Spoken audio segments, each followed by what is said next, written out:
ก็ไหม สวัสดีครับพวกผมกลุ่มหนึ่งวันนี้จะมาต้องบทอากาศยานกับเรือจมเรือกระบวนโกลงปางสลิดประเวทดาวชลาลัยทรงรัตนพิมานชัยกิ่งแก้วตั้งพร้อมพวกพลไกรแห่แห่เรือกระบวนต้นแปลวเปิดลิงพายทอง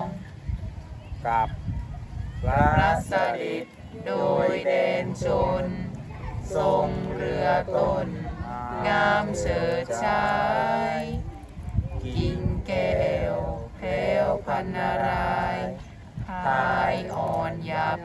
จับงามงอนนาวาแน่นเป็นขนาดล้วนรูปสัตว์แสนยากร เรือลิ้วทิวธงสลอนสาครลันครันคืนฟอง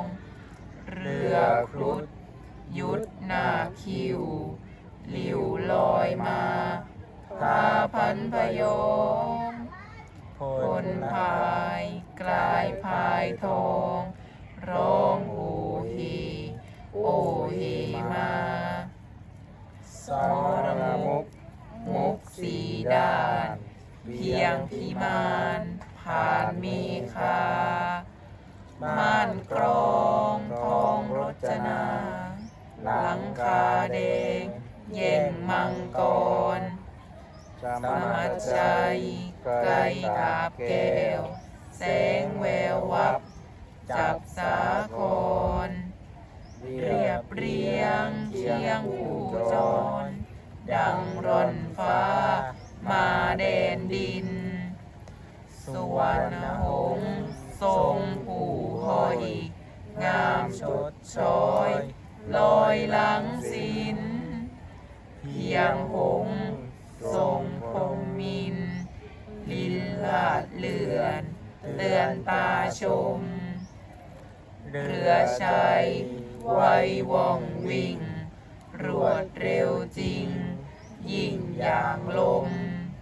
เสียงเศร้าเราระดมผมพายเยินเดินคู่กันโคจสีที่ปาดเป็น ดูดังเป็นเห็นขบขัน ราชสีห์ที่ยืนยัน ขันสองคู่ดูยิ่งยง เรือม้า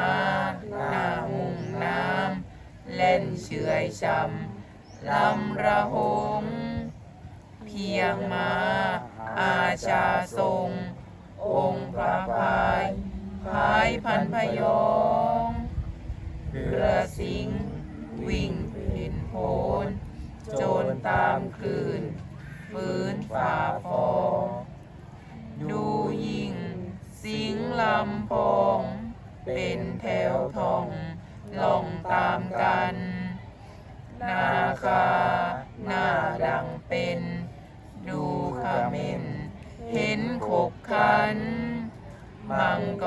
รถอนพายพันหันแข่งหน้าวาสุกรีเลี้ยงพางาเท้าโพนเพียงโจรไปในวารี นาวาหน้าอินทรีมีปีกเหมือนเลื่อนลอยพยมดนตรีมีอึกงอนก้องกาพลคนแห่โหมโอ้อึกคลึกคลื่นโครมโสมนัสชื่นรื่นเริงพลกรีธาหมู่นาเวทจากนักขเรศโดยสาชน เพิ่มพื้นชื่นประมน